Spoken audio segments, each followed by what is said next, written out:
right, everyone. Thank you for taking time out of the middle of a beautiful fall afternoon to be here with us. My name is David Buckley. I'm the Paul Weber Endowed Chair of Politics, Science, and Religion here in the Political Science Department, and also Director of the Center for Asian Democracy, which is very excited to introduce today the last of our fall speaker series. Thanks for being here, everyone in the room and also online. I will flag just a couple of things for everybody, both here and online. First of all, this is our last in-person event this semester, but we will have our spring series being announced very soon. We're excited about that. We'll have 4 or 5 really great speakers coming to campus throughout the spring semester too. And I would also just flag that we are thrilled to announce that Professor Jael Cornelio, who's one of the leading leading sociologists, period, of religion in the Philippines, will be joining us as a visiting scholar in the spring. Jael is a real sort of world expert on the political role of religion in Southeast Asia and the Philippines in particular. So we're super privileged to have him here and looking forward to spotlighting his research and also some of his colleagues in some of our spring events. For today, we are very excited to have with us Professor Alexandre Pelletier. Alex is an assistant professor of political science at Université Laval in Quebec. Prior to joining Laval, he was senior researcher and managing director at the Post-Core Lab at the University of Toronto, a lab focusing on researching post-conflict dynamics, and a SSHRC postdoctoral fellow at the Southeast Asia program at Cornell University, which is arguably the most prominent Southeast Asian studies program in the world. He obtained his PhD in political science from the University of Toronto in 2019. And that PhD research won him a number of awards, including the 2019 Governor General's Gold Medal for the highest academic standing at the University of Toronto, the Vincent Lemieux Prize for the best dissertation in Canada, and honorable mention for the Aaron Waldavsky Award for best dissertation in religion and politics from the American Political Science Association. It's that research that introduced me to Alexandre, and he's continued to build on that in the last few years. He does research on religion, politics, and ethnic conflict in Southeast Asia, with a focus on Indonesia and Myanmar. We're going to hear about his Indonesia research today, but he is also the co-author of a book manuscript that has come out in the last year, Winning by Process, the State and the Neutralization of Ethnic Minorities in Myanmar. So it's pretty remarkable that we have, at such an early stage of his career, a scholar who's already published a book on Myanmar and is about to publish a remarkable book on Indonesia, which you're going to hear about today. So without any further ado, Alex, thanks for being here with us. Thank you so much. Thank you all for having me today. I'm delighted to be here, and I'm impressed by the turnout. So I guess David was not kidding when he said that the sandwiches were good. So thanks for making the time to come today to my talk. Today we'll present the broad lines of one of the main arguments of my book that I'm working on Indonesia. On the rise, basically the book was trying to understand the rise of Islamist groups in Indonesia in the last 2 decades since democratization. And basically the book asked 2 broad questions. What kind of contexts generate, or what are the drivers of radical mobilization in contemporary Indonesia? But also another question, what are the drivers of moderation? Okay, and I'm using the word moderation here. I will define it a little later. It's a complex, loaded term. I'm using the term moderation in large part because Indonesians use it all the time.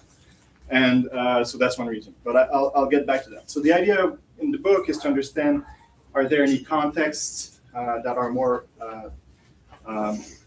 leading more often to radicalization, and what are the contexts that allows moderates to counter-mobilize against Islamist groups in Indonesia? So these questions are often, most of the time, looked at through the prism of the demand side. So ideologies will lead to radical mobilization, but also ideologies will lead to moderate mobilization. We know that debate in the literature is saying basically that Islam is neither a force for violence nor a force for peace. It depends on the interpretation of the texts. So ideas is kind of the explanation for both moderation and radicalism. Or grievances is often also used, inclusion, exclusion as forces for moderation and radicalism. But in my book, I tried to shift the focus towards the supply side, the way religion is structured, contested, exchange, and welcome. And that for me is the basis of my explanation, as you will see a little later. So I will start with the puzzle of the book. Indonesia transitioned to democracy in 1999. Indonesia was known as a pretty peaceful country before the transition to democracy, but rapidly during transition, we saw emerge numerous small groups that claim to represent the Muslim voice in defending an Islamic identity for Indonesia. One of the most well-known group is the Islamic Defenders Front that started as early as 1999 to take the law into its own hands, banning the sale of alcohol during Ramadan, for example, closing down prostitution dens, karaoke's, for example, places of sin, they were called. And these groups are are different. They're operating above ground, not underground, like terrorist organizations. But they always walk a very fine line in Indonesia between legality and illegality. So they will protest violently, but not so violently that they will be banned, unless now they're banned, but I'll explain that a little later. But they always walk that very fine line that made them almost untouchable by police and the administration. So they have even, open office with labels, and they're very public about their activities. But from the 1990s on, they started to close bars, prostitution den, as I said. And from 2005, they started to target religious minorities, such as Muslim sects like Ahmadiyya, for example, and also to attack churches that didn't have proper permits. They were afraid of Christianization in Indonesia. So they would often target churches, close down churches, even destroy churches and mosques of minorities. All these activities culminated in 2016 with a large-scale protest against the then governor of Jakarta, Ahok, who was accused of insulting Islam in one of his speech. And then they mobilized enough to force the police to arrest Ahok and imprison him and force him to abandon his goal for a governorship of Jakarta. So when we look over time, we see clear increase in mobilization against minorities and Islamist mobilization from 2001, and then a spike in the 2010.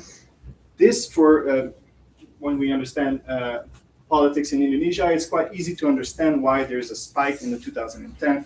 Decentralization happened around that time, and politics became extremely local and allowed groups to be more powerful at the local level than at the national level. So they would often protest churches and in front of the governor's house to have groups banned. So that explains the rise of mobilization in time, but not in the location. So that's what I will get back to in a minute. But at the same time, Indonesia is known for its very moderate brand of Islam. Nahdlatul Ulama, one of the largest, if not the largest Muslim organization in the world, it has its home in Indonesia. Muhammadiyah on the right side. We also know that Islam played a very positive role in the transition to democracy. Democracy in 1999 was pushed not by secular nationalists, but by reformist Muslims. That's basically the argument of Robert Hefner in his book, Civil Islam. So Islam did play a positive role in bringing about democratization in Indonesia. And up until now, NU, Nahdlatul Ulama, and Muhammadiyah are pro-democracy. They are embracing the state as it is right now and are not pushing for a reversal of the system or the implementation of Sharia law, for example. And NU, Muhammadiyah have been involved in a large-scale movement to portray Indonesian Islam as moderate and try to even promote it on the international scale. I was present at for example, the International Summit of the Moderate Islamic Leaders. This is where I take the word moderate. I'll get back to it. And they also were invited during the G20 to hold a large summit of religious leaders that would talk about tolerance and interfaith dialogue. So really, they are portrayed as not only moderate, but also they are empowered for this.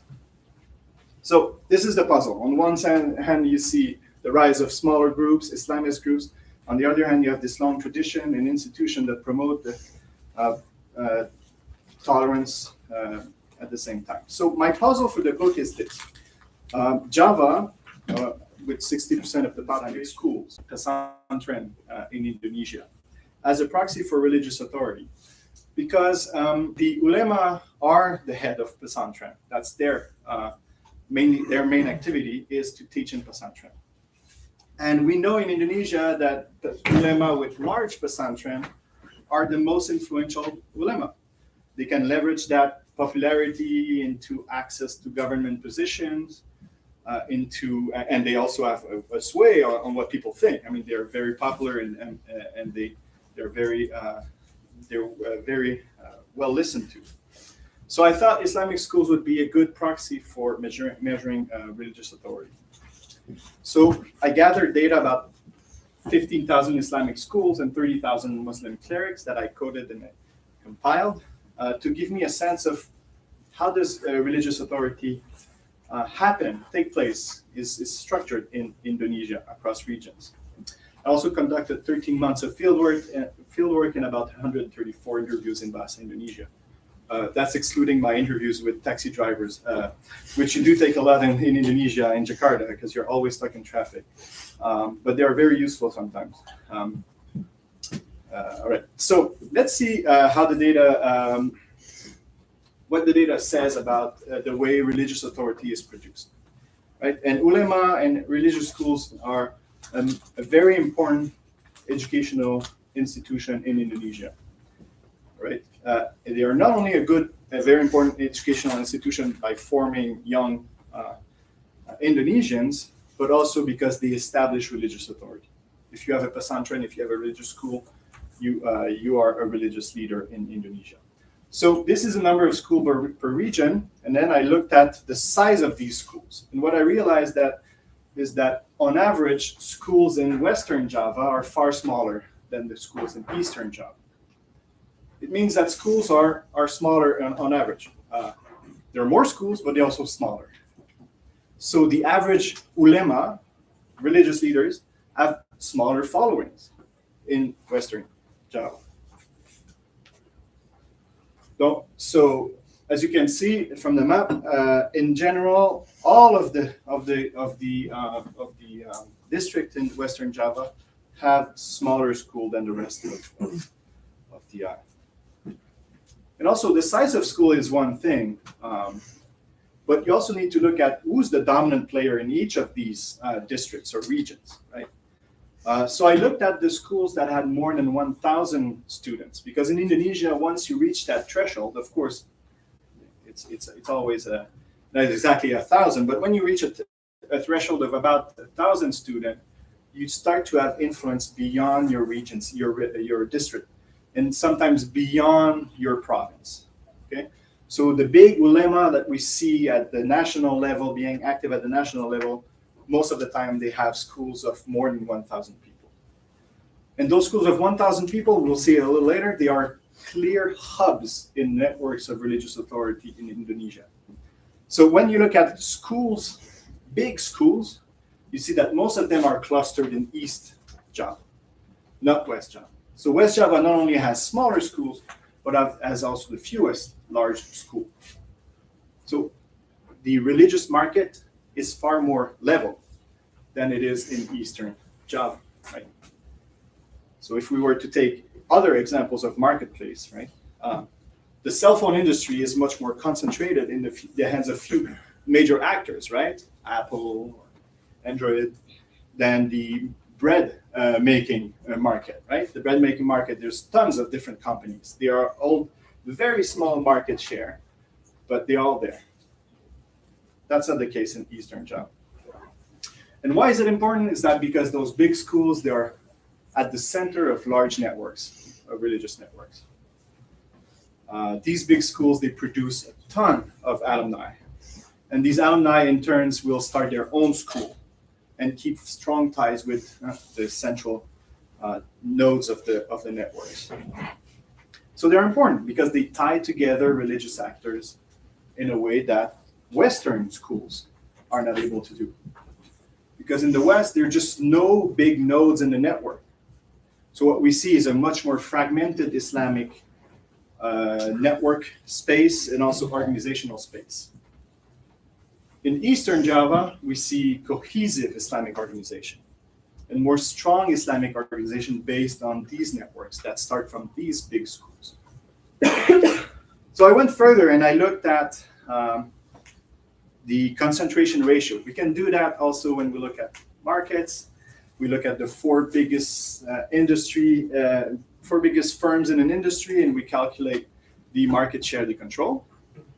And it gives you an indication of how competitive a market is. Okay. So the car industry, for example, the big car makers control a larger share of the market than, say, another market like bread, bakeries. Okay. So bakeries will control only a small share of the market. So when we calculate that, the four biggest firms in an industry, in this case, the four biggest schools in each of these districts, we get a concentration ratio. And in my western part of the island, the concentration ratio is 18%. So the four biggest schools control 18% of the market share of students. And when we go to the most violent part, we have 10%. So the four biggest schools control only a tiny portion of the market of students, which is quite different in Eastern Java, where you have 34% of concentration ratio, meaning that the market is far more oligopolistic. So basically what we can say is this is closer to pure competition, and the eastern part is closer to oligopolistic competition. And the argument I make, and I'm not going into greater details here today, is that this helps explain why we see violence in West Java. Competition encourages, and I'll get back to that point in a minute, but competition is incentivizing radical position taking in the marketplace. Of course, when you are on Twitter and you want to make your space and gain new followers, you have incentives to speak louder than the other, to outbid your opponents, to say more horrible things sometimes, to gain traction, to gain the attention of the public. This is part of the mechanisms at play, why we see more radical mobilization in the western part of the island, but also, and that's what I would turn to, we see more moderation in the eastern part. At least moderation is made possible by the structure of the religious market. So I'm not going into details on what explains the origins of this variation, but I went back in time, 1800s, to understand the structuration, why schools grew, why the soil, which is in appearance similar, led to two very different types of environment. And also because quite basically, those big black dots on the map, they were all created before Indonesia's independence. 52% of those big schools were actually created between 1800 and 1930. So that required me to go back to see what was so different at that time to explain why these two regions took different trajectories. So what I came up with was that I realized that the Java was under very different land ownership systems. I'm not going into greater details, but what we see is the only region where smaller schools is regions where individual holding, private land ownership existed back in the 19th century. And everywhere schools are big is where communal land ownership existed. So communal land ownership created strong communal elites, and ulema are communal elites, whereas private land holding tended to fragment communal authority. So private ownership disadvantaged Muslim clerics, created greater elite circulation, heterogeneity, and competition in those local markets and construction. And communal ownership benefited Muslim clerics a lot because they were the central communal elite. They were transferred lands. They were able to solidify their position in these markets. It also influenced the Hajj practices in Java. And that's what I will explain in my book. But we see that in Western Java, people went on Hajj on a greater, more people went on Hajj because there were private land allowed for commerce and greater economic development. But Hajj had a detrimental effect to lower, well, detrimental for the ulema, to lower the barrier of entry as a legitimate religious entrepreneur. You went back from Hajj with being Haji, and you were recognized as a religious authority, whereas in East Java it was far harder to be recognized as a religious authority. You needed to go through big pesantren, being recognized by established ulema. It was not just a question of going on Hajj. I can get back to that during the Q&A. But basically what I observe is that those schools that were created prior to independence in Indonesia grew to a far slower rate in West Java than East Java. In West Java, only about 13 students per year in growth on average. In East Java, we see growth of about 35 students, 3 times as fast as we see. All right? Does that make sense? Do you have any questions?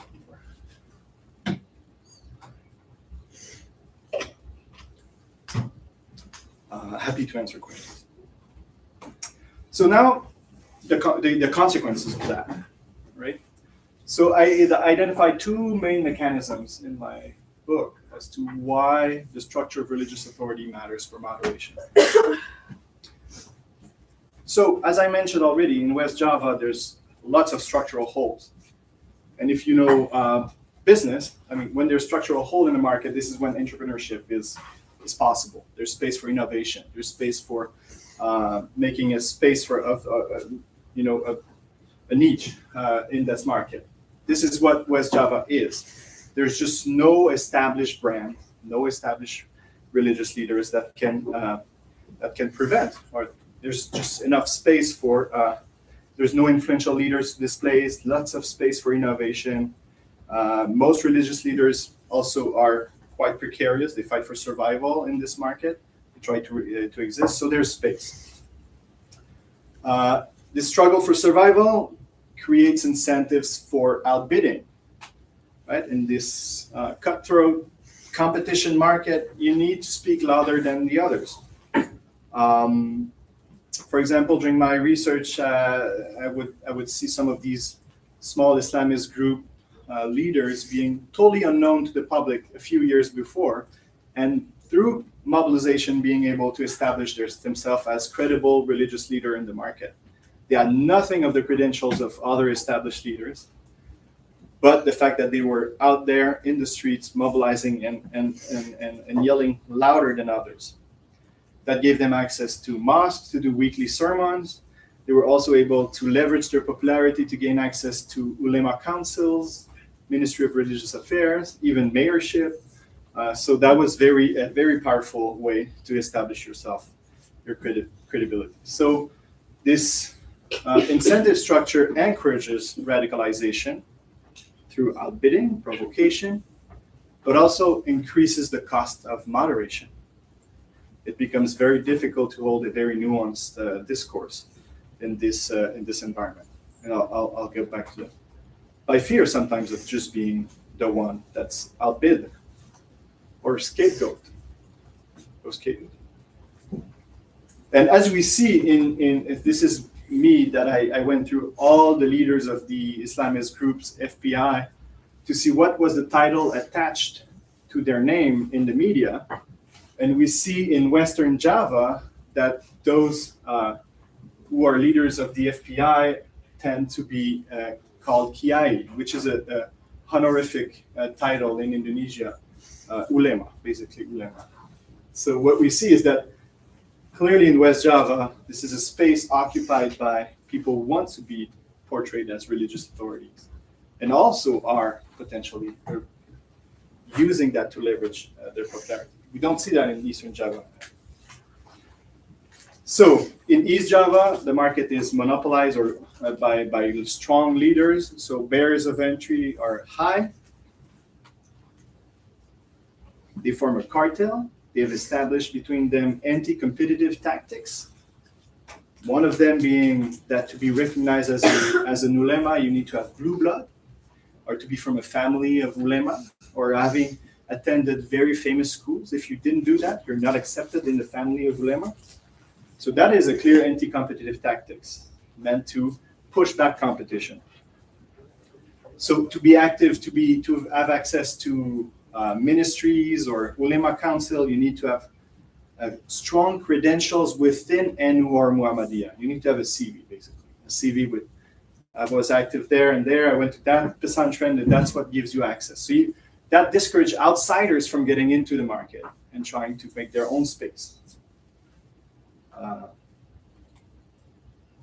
Also, ulema have very stable access to followers. They have big schools, institutionalized, they have land, they have networks. So they're not really bothered by new entrants in the market. I mean, they don't have to side with them at all. They don't have to use outbidding provocation strategies. They're still dominant in the market. But they can also, but since they dominate the market, they can use strategies of exclusion and marginalization with people that comes into the market and are outsiders. So this market structure discourages entrepreneurship, but by doing that, decreases the cost of moderation. And I'll get to the moderation. So the second mechanisms I'm looking at is organizational dynamic. So weak clerics, so in Western Java, all of these clerics have smaller school on average, as I said, smaller networks. So they are all much more precarious, right? Bakeries are precarious in a sense that if they stop selling bread, they go bankrupt, right? For larger companies that are well established, even if one product goes bankrupt, will stop selling, they have another. They can move to another product and they can develop new product. But that's not the case for weaker or fragmented ulema. So they are basically trying to survive in a very harsh environment all the time. So they have incentives to side, so what they call the clerics on their own. They don't have an organizations to back them up. They don't have land to provide revenue. They don't have big school to leverage when they want to get into government. So they have to side, those clerics have greater incentives to side with the Islamist groups. But it also increases the risk of moderate mobilization because you don't want to be a small cleric saying that's, as a small cleric, you wouldn't be the one standing between the church and the crowd. That would be way too risky. That would be the end of your career. That's why we don't see necessarily, if you have 50 followers on your Twitter account, and even if you express moderation on an issue, what is that for? I mean, how important is that, right? And if you get excluded, well, how is that going to help you? So networks are way too weak to mitigate the risks or cushion the cost of anti-Islamist mobilization. So that kind of environment pushes ulema into silence or self-censorship. Even the most moderate one, and even the most pluralist one, even the most tolerant one, is just pushed into silence and self-censorship. And that really, my interviews were really clear about that. Lots of moderate were like, no, I'm not going public with this. I work covertly. I will work with in mosque or even through some religious schools, but I'm not going publicly with this position. So for me, that was clear indication that this kind of environment discouraged moderate mobilization.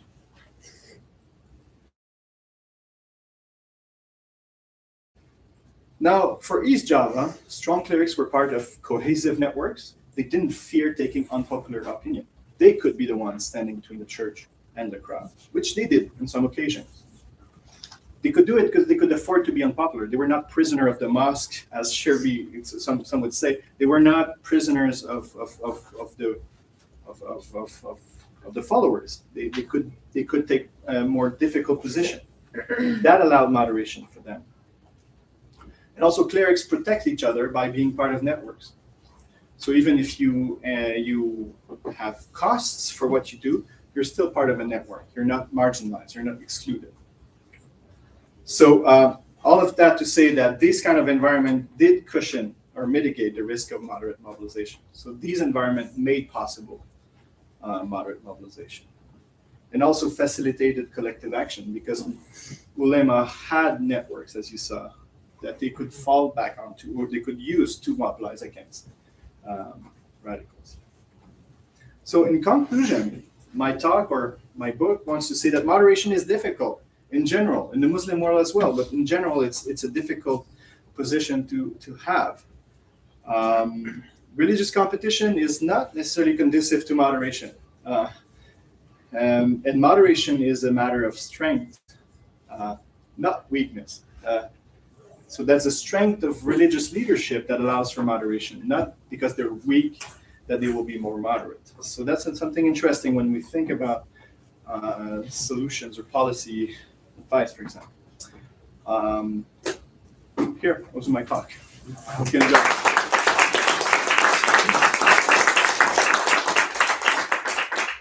Wonderful, Alexander. Thank you very much. We have time for a few questions. I can get us started maybe with one. And also online, I understand there was a little bit of a problem maybe with the stream. I apologize for that, but we are now live. So if you have questions in the chat, we'll take a look at that in just a minute too. Maybe I can just get us started, Alexander, by asking you, Indonesia has a very important election coming up in just a few months. It is just started to get a little bit of attention in the US press. Students, you'll hear a lot more about it probably in the next few months. How has this pattern that you've described that's kind of emerged over the last 20 years, how does it look like it's going to play out in that election in February? Yeah, it's very important. I mean, all of these ulema are crucial to any contenders, electoral candidates. They will all go to these pesantren, knock on doors and talk and try to get the endorsements of these ulema and hopefully the black dots, right? The big school, the big ulema. That's when you get the endorsements of one of these big pesantren or big ulema, then you're good in a region because they do not control the vote, but they do have an effect on the vote. So they will all go to those pesantren. The other thing is that Indonesia's electoral landscape is very fragmented. So there is no one Islamist parties. There are multiple Islamist parties and Islamic parties. So there's not one. And that's probably why the success of Islamist parties was so modest in Indonesia. I mean, at the beginning of the transition, there was a new party called PKS, which was inspired the Muslim Brotherhood, and they thought this would be the challenger. That would become the party that would take over the state and transform Indonesia. But the success of that party has never been very, very great. In fact, the success of that party has always been very, very modest. Why? Because the Muslim community goes in different directions. There were multiple reasons, right? But one is that ulema are independent. So some will go to one leader, others will go to another leader. So they're not voting in bloc, for sure. We see more variation, more fragmentation of the vote in Western Java than in Eastern Java. For some candidates, and also the structure of state institutions favored very decentralized politics. So most of the Islamic politics happens at the local level, not at the national level. But yeah, the elections are coming. There are two candidates: Prabowo Subianto, who's Ministry of Army, and there's Anies Baswedan. What we know and Ganjar Pranowo, third candidate. So what we know is that it's possible that more conservative Muslims will support Prabowo, as it was the case in the last election. Last election was this election.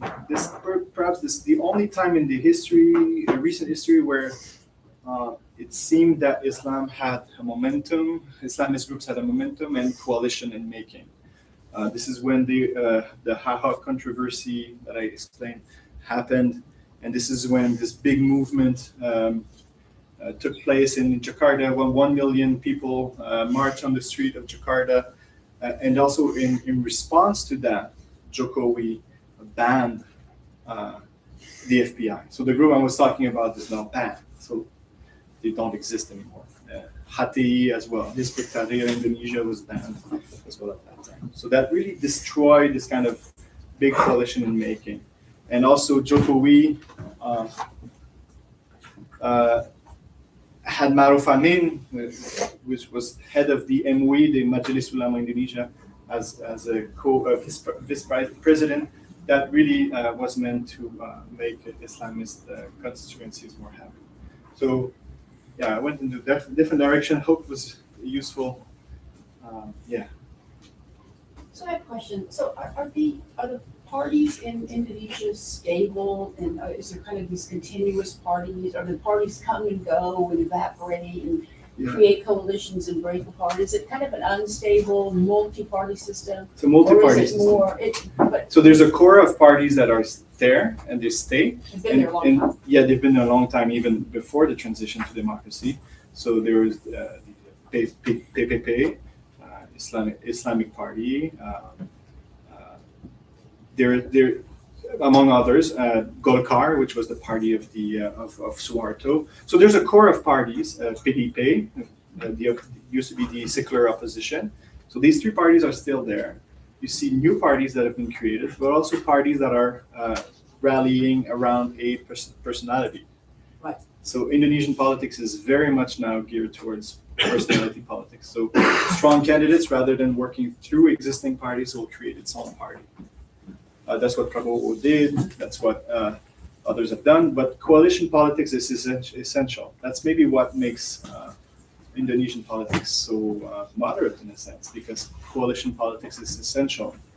And the Muslim support different Muslim inclined voters, but vote for different coalitions. So, But does it create a problem?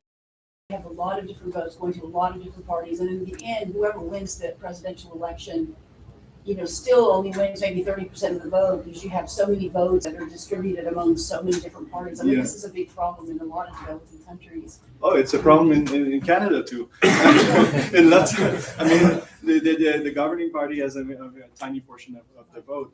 I think one way of dealing with that in Indonesia is that increasingly the governing party has included members of other parties.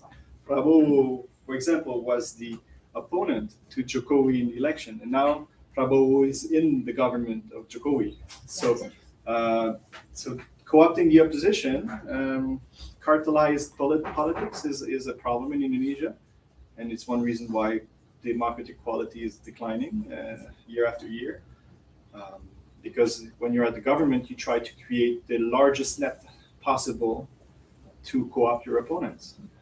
That's not good for democracy. Like broad ideologies all thrown together in a big basket, kind of. Yeah, exactly. And what happened when we speak of Islam and politics and democracy in Indonesia, is that secular parties became a bit more Islamist. Well, they adopted Islamist-inspired policies, and Islamist parties became a bit more secular. So they all converged towards the middle. And when we look at that's Michael Buehler's work, when we look at local Sharia bylaws, Sharia-inspired bylaws, which was a big thing in the 2010. Most of them were actually adopted by secular parties because they needed to bolster their religious credentials. Jokowi always has to bolster, to show off its religious credential. That's one reason why he shows Ma'ruf Amin on his ticket, to show that he has religious credentials. So rather than splitting or polarizing, I think it has kind of forced parties to mix the two currents together. Just piggybacking on the last question, I'm wondering if the electoral system has to do with this convergence tendency rather than a polarizing tendency. So, say, for example, India, where there is a first past the post system, which is not the case with Indonesia, where there is, I think, a majority vote is required, and then there's proportional system as well. So that makes a difference in the electoral dynamics, and then subsequently in the religious competition down the line as well, maybe. Absolutely, yeah, absolutely. And we saw big differences in Indonesia when they started to elect by direct vote heads of districts. Because before it was chosen by the parliament, local parliament were choosing the Bupati, which is the district head, and now it's used for a period of time. It was selected by direct vote, and it changed entirely the electoral landscape. So now Bupati were not promising anything hopeful. Candidates were not promising anything to parties. They were promising things to the population. And this is when we see the majority of the adoption of Sharia-inspired bylaws. It's because those Bupati wanted to show off their credentials as well. Oh, and then they're also outbidding each other. I'll impose mandatory Quran every morning, I don't know, something like that, and then clothing, and then they outbid each other. We'll ban Christian churches building in the district. So that became a dynamic at that time because it changed the dynamic. So electoral dynamics and rules have a very big impact on how parties position themselves. You said the election, like the voters are gearing more towards personality politics. That mean like strong men, like more polarizing kind of figures. Is that are those the candidates that are leading? Yeah, right now exactly. Yeah, so it's not so there are some party machines existing, but politics has tended now to turn around these big candidates that are well known, respected, and part of I mean, Indonesia came from a very tightly controlled electoral system under Suharto before transition to democracy. Only 3 parties were allowed, and now towards unlimited parties allowed. I think the first election had 75 parties or something like that, even more. So party machines are not strong really always. So that maybe that creates incentives for having big guys on the top at the top. That's maybe one reason. Yeah. You talked about coalition building on a national level. Do you kind of see any of that in West Java, kind of building coalition from different parts to kind of replicate what's happening in East Java with the more interconnectedness of people more? Did you kind of see any of that in West Java, or was it mostly just fragmentary trying to just survive? Yeah, I've looked a little bit into elections in West Java historically as well, and elections in West Java are fragmented too. There are more parties, so more parties, less competitive parties in a sense, right? They have a smaller share. So elections are. So what we saw historically, at least, as I looked into details in the 1955 election, which is the only data point we have pretty much in the past for free and fair election.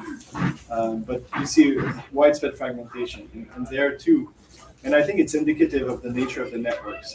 So some candidates perform very, very well in only one area of the state, of the province. So very rarely do candidates back then perform well across the state. Because the networks, if we go back to, they're just so fragmented. I mean, one school would be strong and dominant in one area, one candidate would be strong and dominant in only a few districts. So it tends to be fragmented as well. So, but in recent years, we see West Java voters being quite supportive of Prabowo at the national level. For that's what we observe at the national level. Probably have time for one more question. Yes. So beyond like issuing endorsements for candidates, do the different Islamic groups engage in like active lobbying efforts, Yeah. like with elected officials? And All the time. I know like the current vice president used to be like the head of NU, was it? Do you see like elected officials maintain those affiliations, or are they trying to distance themselves? No, yeah, exactly. Very good question. Thank you. Well, at least for now, the national administration is very close to the NU. I think it's five of the ministers, of the cabinet ministers, are from NU. Vice president is from NU. Even, I mean, that's become a problem for many. NU has been co-opted and even has been promoted as what Indonesian Islam is, which is not the case, right? It's only one part of the complexity of Indonesian Islam. But this old discourse of Jokowi around Islam Nusantara, which is kind of the Indonesian Islam, it's very much NU as Islam, not Muhammadiyah as Islam. So So NU has benefited tremendously from being close to power, and for sure they want to maintain that close relationship with power. Muhammadiyah, the modernist organization, is not very happy with that. So they have been more using a stance of being more neutral towards politics. But of course, at the local level, no one is neutral. No one is never neutral in Indonesia or elsewhere, right? There's big interests at play there. So even within Muhammadiyah, officially the organization is quite neutral, but PAN, which is the Partai Amanat Nasional, the Muhammadiyah affiliated party, they tend to support Jokowi as well. But members tend to support the Umat party, which is probably closer to Amin Rais, which is a former, but also probably will end up supporting Prabowo. So there's a lot of diversity within the parties. Even Islamic conservatives, they will probably side with Anies Baswedan. So there's but it's probably what saves Indonesian democracy, that there's not one single block of voters for one single party. It makes it work somehow. There's no polarization so much. We know what polarization looks like, especially here, right? Yeah. Well, I know that there's a block of classes that will start in just a minute, and so let's take one last opportunity to thank Alexandre for being here today.